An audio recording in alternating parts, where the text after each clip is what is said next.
welcome back to my channel. My name is Brittney Bundles, and today's video is going to be going over why or what are some of the reasons that you may be turned down for loans when using your business taxes as your income source. Now, I got this question a few months ago, and I was honestly waiting until I got more questions like this in order to respond back to this question, like in a Q&A type of setting or format. But I haven't gotten too many more questions regarding business taxes yet, so I decided to go ahead and dedicate a full video about it, answering this question. So before I get started in the video, I do want to just provide a disclosure. There are many reasons why you may not be getting approved for loans, not just specifically related to your tax return. So I do want you all to keep that in mind if you are applying for an auto loan or mortgage, if you're applying to even get into an apartment and you're wondering, hey, why am I having such a hard time? What's going on? When I had my pay stubs, it wasn't this difficult. The tax returns definitely could factor into the decision process, or they more than likely they do factor into the decision process, but that's not the only thing that different lending institutions and also even apartments, like I mentioned, look at when they are looking at approving you for whatever it is you're applying for. So I do want you all to keep that in mind, that it may not just be specific to your business taxes, but I am still going to answer the question and go over some reasons why you may not be getting those approvals when using your tax returns. So if you are interested in this video, be sure to give it a big thumbs up. Please make sure that you are subscribed, and let's get right into the video. Okay, so the first thing that I want to start off with is how your business taxes are done, how they're wrote up. I've said this in multiple videos. It is very wise, in my opinion, to not try to write off as many things as you possibly can. There are some people that coach toward writing off everything. If you get a meal at McDonald's, write it off as your business lunch expense. Even if you're not eating lunch or eating McDonald's for lunch, or for business lunch. Maybe it's just for a personal reason, but still claim it under your business write-offs. That's some of the advice that people give. Or if you go shopping for clothes, even if you're not using those clothes for any business related purposes, write those off. And, everyone has a different way of how they do different things, but I can tell you, like I've mentioned before, working in the financial industry, being a loan officer, that is something that a lot of lending institutions look at. They look to see sometimes your gross income, but then they also look to see your net. They look to see your losses. They look to see how much you're bringing in at the end of the day. A lot of places do. Now, some places, again, they only look at your gross. And if they're only looking at your gross, then okay, but a lot of people look into your net. And if you're writing off as many things as you possibly can, you may have grossed over $50,000, for example, for your business, but it may show that you have only netted let's say maybe $6,000 if you're writing off every single thing. And so at that point, you're looking at getting approved for a car, and it shows on paper that you're netting per year $6,000. And at that point, a lot of times it's just not enough income to be able to get you approved. So those are instances where the lending institutions may ask for an additional applicant or a cosigner. Or, even proof of additional income. So you do want to keep that in mind. From my, perspective, my experience and my advice would be to not write off everything that you can think of. To be honest, when you are filing your taxes. Why? Because it helps in the long run. When you are looking at purchasing or financing something different, when you are looking at applying for different things, you are more than likely going to want to have you're going to want to be able to prove how much your business is actually grossing, how much you're actually profiting off of the business. And you don't want the numbers to be skewed, because you want the best opportunity and highest chance of approval when you are applying for anything. So that's one thing that I want to point out. How are your taxes wrote up? Are you writing off, or whoever you're going through for your taxes, are they instructing you to write off everything that you possibly can? Are you being honest on your tax returns?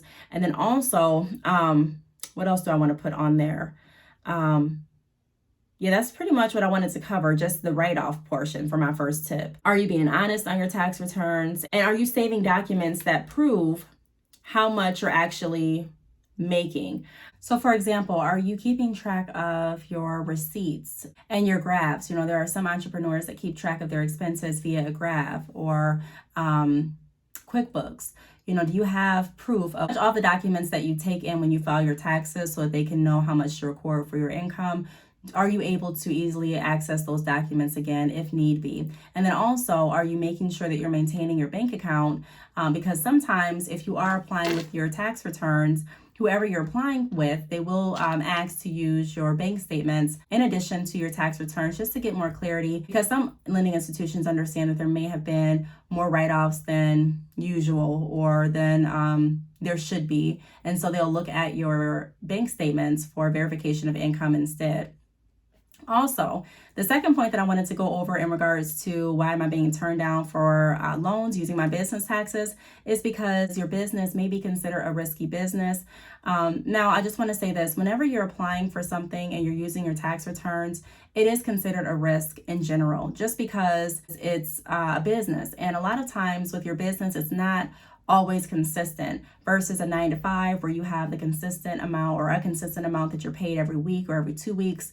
A business is a little bit different. So although you may have gross, we're going to use 50,000 as the example again, how much are you actually making each month? What is your net each month? And so that's something else that I do want to point out and push out in the video. Whatever you're applying for, whoever is looking at your application, they may be going back and forth between themselves and whoever their higher ups are, wondering if this is a business or if this is a risk that they want to take on based on your business. Has your business been in business for over 2 years? If it has, did you make a good amount last year as well as this current year? How much are you grossing typically every month? How much are you netting every month? So they may not be able to gather all of that information from your tax returns, because the tax returns, it doesn't really show how much you're making every month. I mean, you can take your annual income and divide it by 12, but it still doesn't guarantee how much you've made each month, because like I said, a business typically isn't stable every single month. It's not like you're getting pay stubs from a 9-to-5. Now, the third point that I wanted to point out is business duration, which I kind of touched on. Another reason why you may be struggling being approved for different items or different, collateral is because of your business duration. A lot of places look for at least 2 years in business or at least 2 years business taxes before they are wanting to approve. And they typically look for, like on the application, maybe 5 years if you're applying for, maybe a car or a home or, something else. They may look for you to be in business for at least 5 years, and then they may need at least 2 years of tax returns and then also verifiable bank statements. So business duration is something that comes into play too. There were people that would apply through the credit union when I worked there, and they would have just 1 year of business taxes because they weren't in business for that long, and that would not be enough to get them approved on any type of loan through the institution that I was working for. So that's something else to consider. And then another thing to consider, like I mentioned in the beginning of the video, is that not all institutions look at the same thing. And some institutions take into your debt to income ratio as well. Most of them do.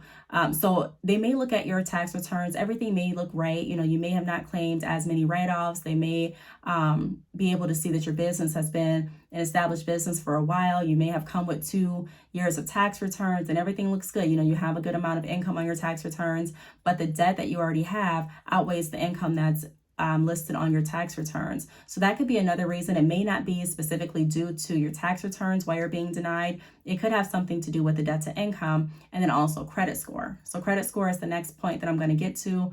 Credit score is something that is factored into, especially if you are an entrepreneur. What I've noticed when applying for different things, my credit score is heavily, it's weighed, it feels like it's weighed more as an entrepreneur than it was when I was working 9-to-5s. For example, when I had pay stubs and it was steady, consistent income, I don't recall having to supply as many documents as I do now when I am applying for anything. Now, like I said, I'm asked for bank statements sometimes. Sometimes I'm asked for multiple statements of tax returns. Sometimes I'm asked for to pull my credit, and the credit criteria is sometimes different.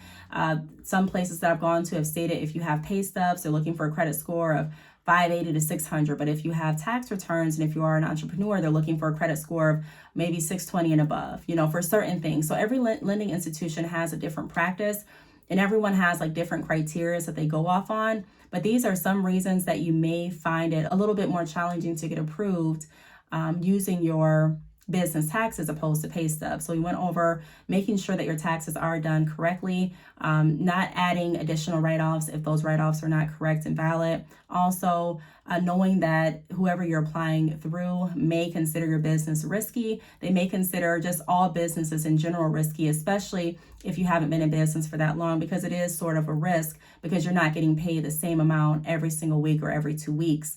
And then also business duration. How long has your business been in business? Because a lot of businesses that start don't follow through. So if you've been in business for a year or even 2 years, that may stand out as a red flag. It may be like another risky type of flag that appears in whoever you're going through's mind, because they're not knowing how your business is going to do, year 3, year 4, year 5. So they want to make sure ultimately that they're going to get paid. So that could be another reason why it's not going through. And then debt to income.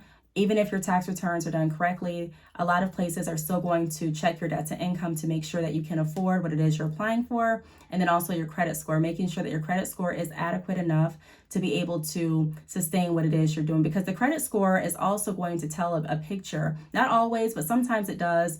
The credit score and the debt to income, it kind of paints a picture as to how responsible you are. And so even if you have tax returns and if your business feels a little bit risky, there are lending institutions that still will approve you if your credit score is high and if your credit profile is healthy, meaning that it shows that you're responsible on paper. So even if I'm nervous to approve this person based on their tax returns and their business, because they don't get the same amount each month based on their history, they haven't been late on any other payments, or they haven't been late on any other loans, or they haven't defaulted on this or that, they haven't had any repossession. So that may encourage whoever you're going through to approve that loan.